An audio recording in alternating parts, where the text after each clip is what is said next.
नमस्कार। आरोग्य का मॉडर्न युग इस कार्यक्रम में मैं संपदा आप सभी का फिर एक बार स्वागत करती हूँ। इस कार्यक्रम के तहत पिछले कुछ एपिसोड से हम कैंसर जैसी जटिल बीमारी के बारे में बात कर रहे हैं और कैंसर के प्रकार उनके बारे में भी जानने की कोशिश कर रहे हैं। इसी श्रृंखला में आज का एपिसोड जिसमें हम बात करेंगे ओरल कैंसर के बारे में।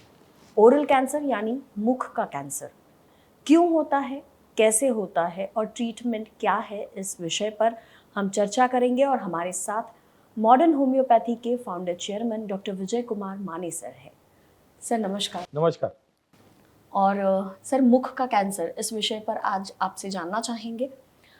सर सबसे पहला मुख का कैंसर मतलब एग्जैक्टली क्या? मुंह का कैंसर मतलब जो मुंह के अंदर के पार्ट्स है, जैसे कि गम्स है, टंग है, गाल के अंदर वाला जो भाग श्लेष्मल आवरण रहता है वो उसका भी कैंसर हो सकता है। ये तीनों जो भाग है गम्स, टंग और गाल के अंदर का भाग, तीनों को कॉमन संज्ञा यूज की जाती है मुंह का कैंसर। सर किस वजह से हो सकता है ये कैंसर? भारत में और पूरे वर्ल्ड में मुंह का कैंसर होने का प्रमाण बहुत ज़्यादा है। नागपुर रीजन में स्पेशली विदर्भ के मैंने देख लिया कि लोग बहुत बड़े पैमाने पे खर्रा खाते हैं या गुटखा खाते हैं या टोबैको च्यूइंग का प्रमाण भी बहुत ज़्यादा दिखता है। तो ये प्रमुख कारण है सभी जगह भारत में। तो tobacco chewing is the most important factor for oral cancer. Sir अभी आपने जैसे बताया कि ओरल कैंसर के जो मुख्य कारण है उसमें टोबैको च्यूइंग है, लेकिन महिलाओं में भी आजकल हम देखते हैं कि ओरल कैंसर। महिलाओं में उसका कारण अलग हो सकता है। दांत भी अपने नुकीले होते हैं, तो दांत जब जीभ के ऊपर लगते हैं या गाल के अंदर लगते हैं या हिरडियों पे मतलब गम्स पे लगते हैं तो उधर कैंसर होने की संभावना ज़्यादा रहती है। इसलिए कुछ महिलाओं में टंग या गम का कैंसर दिखता है। सर अभी आपने जैसे बताया कि दांत की वजह से भी, दांत अगर बार बार चुभे, हाँ, नुकीला दांत है और चुभता है हाँ, तो उसकी वजह से भी कैंसर जैसी बीमारी हो सकती है। तो इसका जो ट्रीटमेंट है वो किस तरीके से किया जा सकता है? ट्रीटमेंट से पहले हम डायग्नोसिस के बारे में बात करेंगे। ओरल कैंसर डायग्नोसिस करने के लिए पहले खुद भी देखना चाहिए कि मुंह के अंदर कहीं गठान तो नहीं है। गाल के अंदर और जो जीभ के ऊपर या गम के ऊपर जो गठान रहती है उसको अल्सरो प्रोलिफरेटिव लीजन ऐसा बोला जाता है। जैसे अपना कॉलीफ्लावर दिखता है वैसे वो लीजन दिखता है। तो अगर वैसी उसी तरह की गठान आती है तो उसको मुंह का कैंसर बोल सकते हैं। उसका डायग्नोसिस देखकर भी उसका पता चलता है।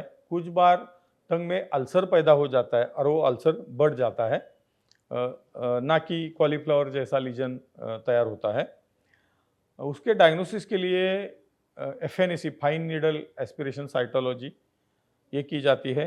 कुछ बार बायोप्सी की जाती है, उससे कैंसर का टाइप या कैंसर है कि नहीं है उसका पता चलता है।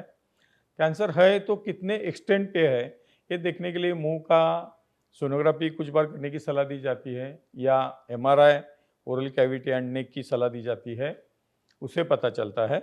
अगर वही कैंसर शरीर के बाकी जगहों में भी फैला है ऐसी आशंका होती है तब पेट सीटी करने की सलाह दी जाती है। यही टेस्ट से ओरल कैंसर का डायग्नोसिस होता है। मैं आपसे यही पूछना चाहती थी कि मुख का कैंसर, क्योंकि हमारे शरीर के लिए हम मतलब जो भी सबसे महत्वपूर्ण कार्य है, खाना खाना है, ब्रश करना, ये सारी चीज़ें मुख से रिलेटेड है। तो ये कैंसर कितना क्रिटिकल हो सकता है, यानी इसका इफेक्ट हमारे बाकी के अंगों पर कितना हो सकता है? Oral cancers are always difficult to treat. बहुत बार क्या होता है, पेशेंट लाइट लेते हैं, उनको ट्यूमर दिखती है, हिस्ट्री होती है गुटखा खाने की या खर्रा खाने की, मुंह नहीं खुलता है, लेकिन पेशेंट को उसका सीरियसनेस नहीं रहता। मैंने एजुकेटेड लोगों में भी यही देखा है कि लोगों को उसका कितना सीरियस है उसके बारे में सोचते ही नहीं है। लोग लाइट लेते हैं बहुत और यार कम हो जाएगा, ऐसा हो जाएगा, वैसा हो जाएगा, ऐसे बोलते रहते हैं। बहुत बार कैंसर होते हुए भी लोग खर्रा खाना छोड़ नहीं देते। खर्रा या गुटखा खाना या टोबैको खाना या स्मोकिंग करना, स्मोकिंग भी एक कारण हो सकता है उसका। तीसरी बात क्या होता है, ओरल कैंसर में कन्वेंशनल लाइन ऑफ ट्रीटमेंट में रेडिएशन सर्जरी पहले बता देते, सर्जरी करके निकाल दिए जाए ऐसा सलाह दिया जाता है, और उसके बाद रेडिएशन लेने के लिए बोलते हैं, और रेडिएशन से कंट्रोल नहीं हुआ तो केमोथेरेपी। लेकिन मैंने बहुत बैड प्रोग्नोसिस देखा है, बहुत से लोगों में सर्जरी करने के तुरंत बाद बीमारी फिर आ जाती है। दूसरी बात, रेडिएशन के बाद तुरंत फैल जाती है बीमारी, और पेशेंट को लाइफ ज़्यादा नहीं मिलता, क्योंकि खाना निगलना मुश्किल हो जाता है, ओरल हाइजीन रखना मुश्किल हो जाता है।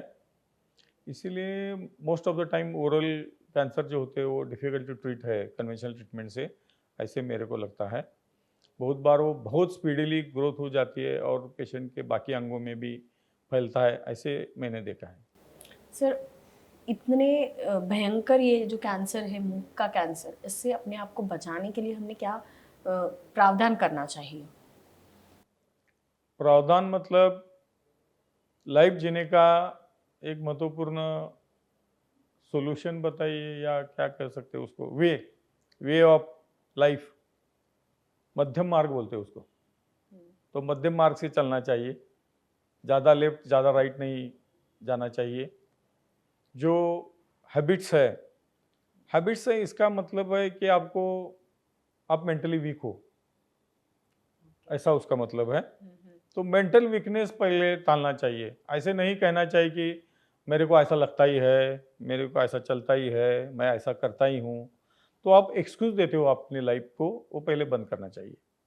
अपना लाइफ अपने तरीके से जीना चाहिए, और अपने तरीके से जीने के लिए, हेल्दी लाइफ जीने के लिए जो हैबिट्स है उससे दूर रहना चाहिए। हाँ, जो गलत हैबिट आदतें से, हैं। गलत आदतें से दूर रहना चाहिए। हैबिट से कब दूर रहोगे आप? थोड़ा फिलोसॉफिकल मैं बोल रहा हूँ। कभी दूर रहोगे, आपके मन के ऊपर कंट्रोल करोगे तब। बिल्कुल। मेरे को ऐसा जमता नहीं है, मेरे को ऐसा चलता है, ऐसे करेंगे तो कैसे दूर रहेंगे? हाँ, मतलब मैं कई मेरे लोगों की बहुत से आदत मित्रों होती को है। ऐसी सलाह देता हूँ ऑलवेज, हाँ, ये हैबिट से दूर रहे, छुपाइए मत, एक्सेप्ट कर दीजिए कि हाँ मेरे को ये हैबिट है। आप एक्सेप्ट करोगे तो ही छोड़ पाओगे ना, नहीं तो छुपाओगे, एक्सक्यूज दे दोगे इस खुद को, नहीं दूर पाओगे। तो पहले मन के ऊपर कंट्रोल कर दीजिए। आप अगर ठान लेते हो कि मैं ये हैबिट छोड़ सकता हूँ, तो 101% आप छोड़ सकते हो। हैबिट छोड़ दीजिए। हैबिट देने से आप ये बीमारी से दूर रह सकते हो, क्योंकि सर। ओरल कैंसर के बारे में हम बताते रहते हैं, और बताया अभी जी। कि बेसिक कारण उसका टोबैको है, खर्रा है या गुटखा है, और बिल्कुल। फिर स्मोकिंग है। दूसरी बात, ये बिटल नट भी है। सुपारी। सिंपल प्लेन सुपारी खाने से भी ओरल कैंसर हो सकता है, मैंने पेशेंट देखे हैं वैसे।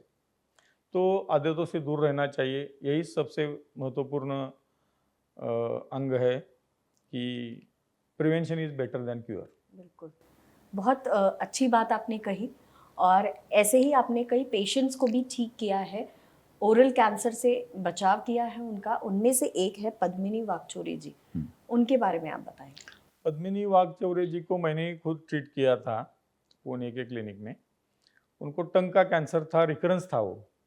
पहले शायद 1.5 साल पहले उनको सर्जरी हुई थी, उसके बाद उन्होंने रेडिएशन लिया था, और 1.5 साल के बाद उनको फिर टंग में गठान दिख गई।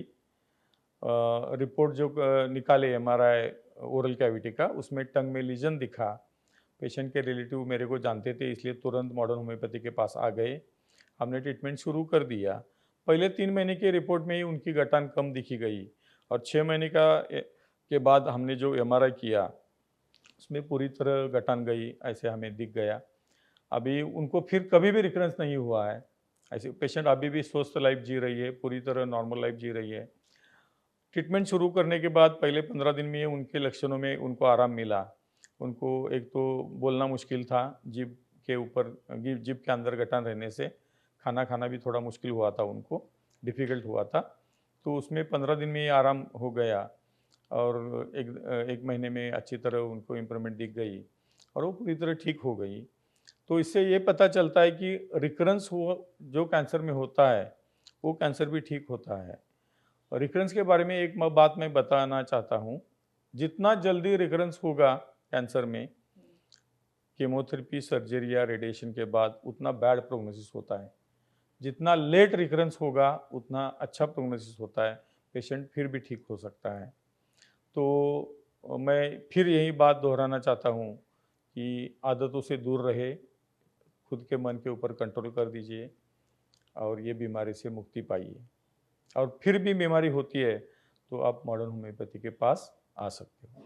आइए अब हम बात करते हैं पद्मिनी जी से और जानते हैं उनका अनुभव मॉडर्न होम्योपैथी के साथ। पद्मिनी वाकचोरे उम्र 57 साल, पुणे की निवासी हैं। 2012 में उनके जीभ पर एक गांठ बन गई थी। जांच के बाद डॉक्टरों ने बताया कि वो गांठ कैंसर की है और उन्हें मुंह का कैंसर हो चुका है। मुझे 2012 से बात करते समय थोड़ी थोड़ी तकलीफ होने लगी थी। 2012 में मैंने एक जाने माने अस्पताल में डॉक्टर को दिखाया। मेरी जीभ पर थोड़ा जख्म हो गया था जिससे मुझे बोलने में तकलीफ होती थी। डॉक्टरों ने जांच के बाद रिपोर्ट में कैंसर होने की संभावना बताई। डॉक्टरों ने ऑपरेशन द्वारा वो गांठ निकाल दी। फिर कीमोथेरेपी और रेडिएशन के उपचार किए गए जिससे उन्हें कुछ समय तक राहत मिली। कीमोथेरेपी और रेडिएशन के बाद उसे ज़्यादा तकलीफ नहीं हुई, लेकिन लगभग 4-5 साल बाद फिर से वही कैंसर दोबारा से डिटेक्ट हुआ। 2017 में उनकी बीमारी फिर से लौट आई और वो गांठ भी दोबारा हो गई। उन्हें लगातार गले में जलन और बात करते समय तकलीफ होने लगी। 2017 में उसे फिर से तकलीफ होने लगी, जैसे कि मुंह में छाले होना, जलन होना, बात करने में तकलीफ होना और गले में जलन होना। उन्होंने 2017 में मॉडर्न होम्योपैथी से उपचार लेना शुरू किया। जब हम मॉडर्न होम्योपैथी के डॉक्टर विजय कुमार माने सर से मिले तो उन्होंने हमें कुछ टेस्ट करवाने के लिए कहा।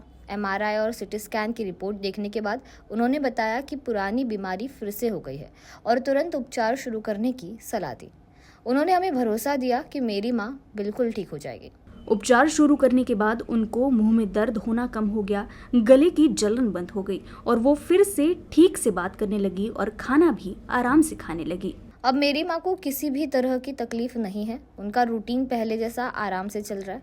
जो पहले उसे मुंह और गले में जलन होती थी वह भी अब पूरी तरह से ठीक हो गई है। मौजूदा रिपोर्ट के अनुसार उनकी जीभ का कैंसर पूरी तरह से खत्म हो चुका है। अब मैं अपने सभी काम आराम से कर सकती हूँ। मुझे अब ऐसा लगता भी नहीं कि मुझे कभी यह तकलीफ थी। इस उपचार से मुझे बहुत फायदा हुआ है। मैं इस माध्यम से बस यही कहना चाहती हूँ कि जिन्हें भी यह तकलीफ है वे ज़रूर डॉक्टर विजय कुमार माने सर की मॉडर्न होम्योपैथी से उपचार करवाएं, क्योंकि इन उपचारों का कोई साइड इफेक्ट नहीं है। पद्मिनी वाकचोरे अब फिर से नौकरी पर लौट आई हैं और नियमित रूप से अपना काम कर रही है। उन्हें अब कोई तकलीफ नहीं है और मॉडर्न होम्योपैथी के उपचार से वह सामान्य और खुशहाल जीवन जी रही हैं। अभी हमने देखा कि पद्मिनी वाकचोरे जी जो कि ओरल कैंसर से ग्रसित थी और रिकरेंस था ये, बावजूद इसके सिर्फ मॉडर्न होम्योपैथी की ट्रीटमेंट ने उन्हें इस बीमारी से पूरी तरह राहत दिलाई और एक सामान्य जीवन जीने की उम्मीद भी जताई। जाते जाते बस इतना ही कहूँगी कि जैसे सर ने कहा और एक बार नहीं कई बार कहा कि गलत आदतों से दूर रहे और इन आदतों से दूर रहना हमारे हाथ में है, क्योंकि ये सिर्फ हमारी सोच है कि कुछ चीज़ों की बगैर हम जीवन जी नहीं सकते हैं। ऐसा बिल्कुल नहीं है। जीवन एक बहुत उम्मीददेह है और एक ही बार मिलता है, तो इसे खुशहाल तरीके से जिए, हेल्दी रहे और हेल्दी लाइफस्टाइल अपनाएं। इसी नोट पर आज की ये चर्चा यही समाप्त करते हैं। नमस्कार। नमस्कार।